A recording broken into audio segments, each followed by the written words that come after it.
commercials. And for the first time joining us today is Stuart Mills. Stuart, I appreciate coming on.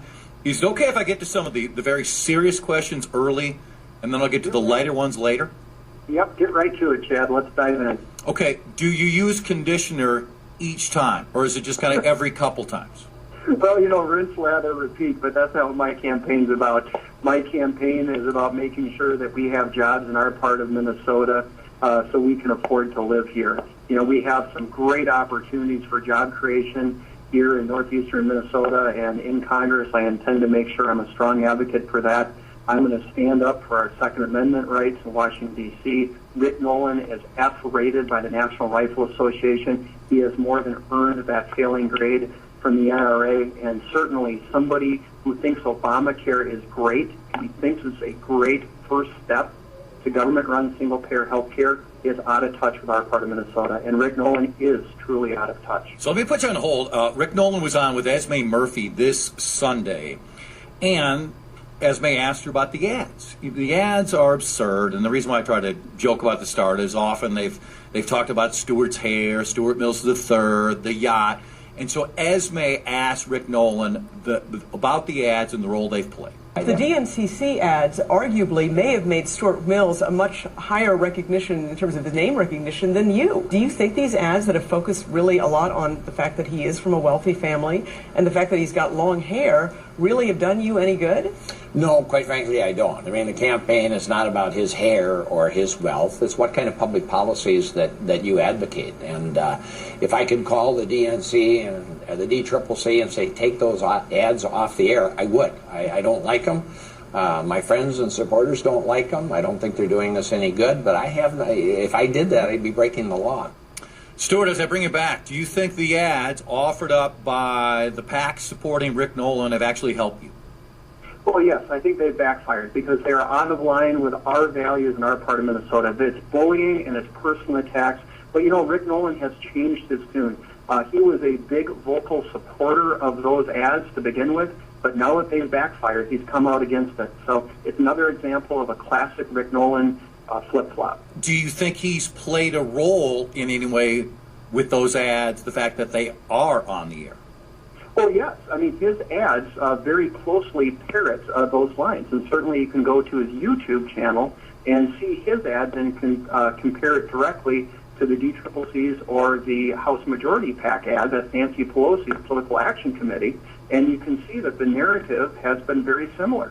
So it is a degree of hypocrisy for him to come out against those ads, since that has been his message and his party's message since the very beginning. KSDP came out last week with Survey USA in a poll that surprised a fair amount of people.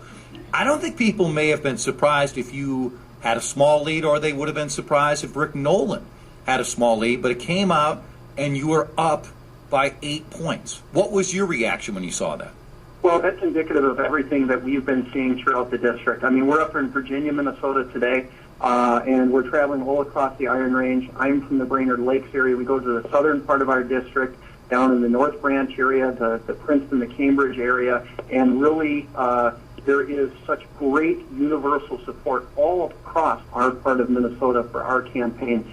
So that poll was no surprise to us. However, we have 2 weeks in order to make sure that those people that say they're going to vote for me actually vote for us. So we have a ground game that we're working on day in and day out to make sure the conservative voters and the independent voters go out and vote in this election cycle. The power of commercials and presidential races, gubernatorial races, we know it's very powerful, and Rick Nolan may not agree with all your ads or ads that are supporting you and vice versa. Let me just read you a text and see how you react, because this is about you and your family business, which has been very successful, and you should be proud of. I just want to see how you react to it. After seeing Stuart Mills and learning what he is about, I will never shop at Fleet Farm again.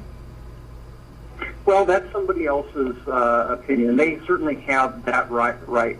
However, for me to stand up for what I believe in as an American, I will not be deterred. And you know what? Yes, Fleet Farm has been a successful business.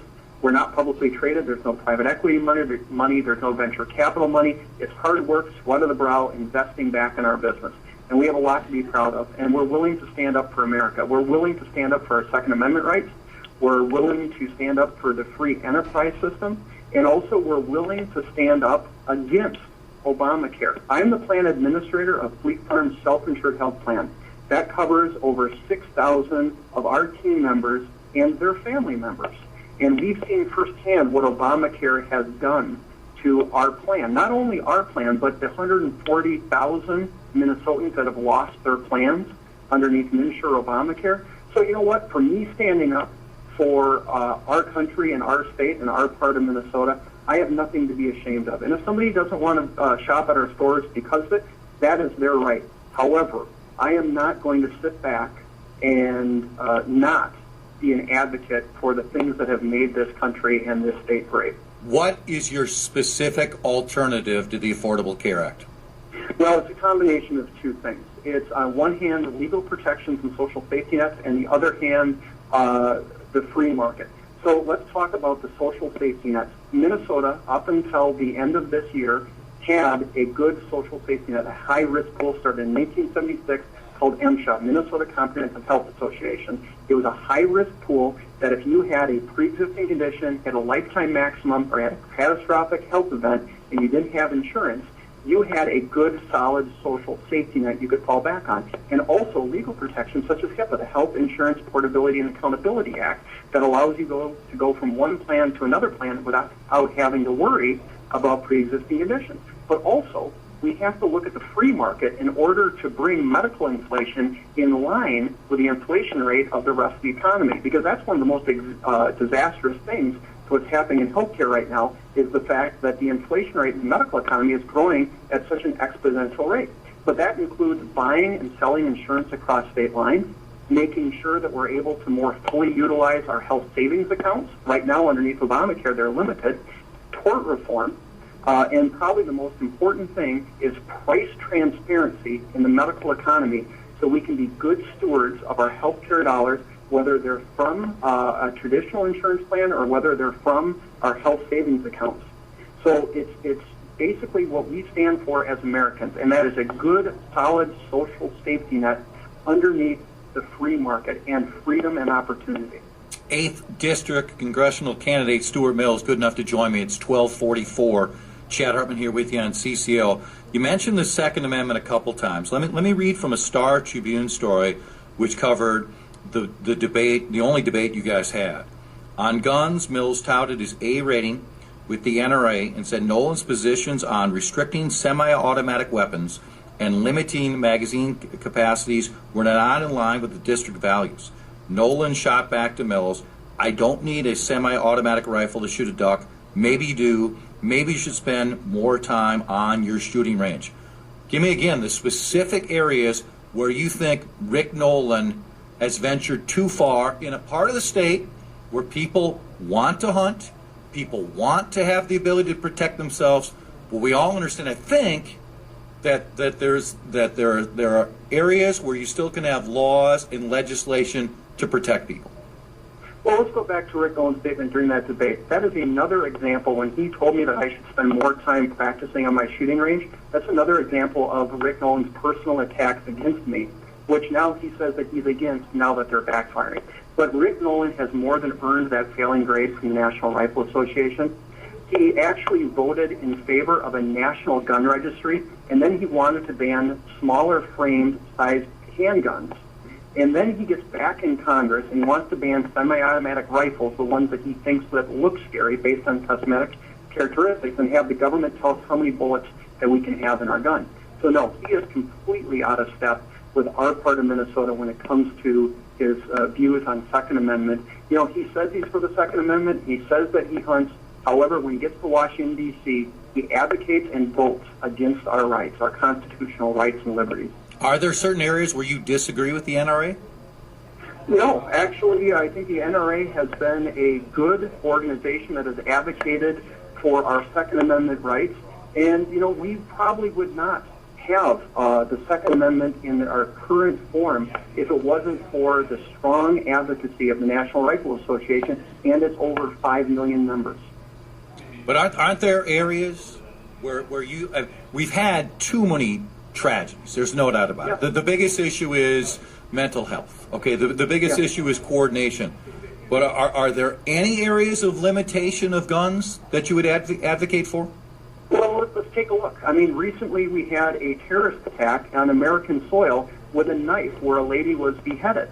We have horrible attacks with knives. We have horrible attacks with pressure cooker bombs. And then we can have guns that can be made on 3D printers. So restricting anybody's Second Amendment rights will not make us safer. It certainly will not make us freer. So what we should be doing is looking at the underlying conditions that cause these violent acts and preventing them rather than abridging somebody's constitutional liberties. But also, we have to enforce the laws we currently have.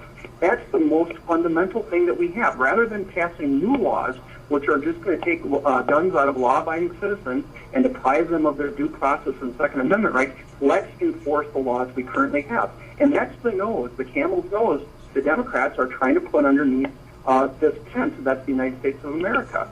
Because what they want to do is not enforce the laws that we currently have. They want to make new ones, and then that causes our Second Amendment rights to further erode. I suggest we enforce the laws. Last thing, and I'll let you go. Most of the time when you have a limitation of debates, it's because the incumbent feels like she or he has an advantage, and why give the other individual greater opportunity? This election is 2 weeks from today. I know there's another poll that shows Congressman Nolan up by a few points. I believe I'm right. You don't have any other debates scheduled. Do you think it would make any sense to have another debate? No.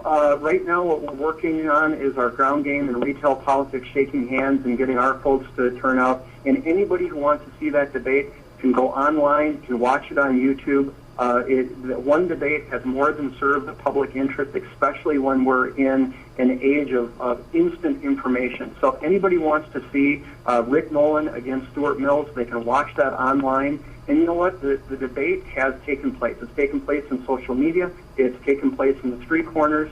And we are running a full-fledged, full-on campaign here. And right now, our engagement is directly with the voters.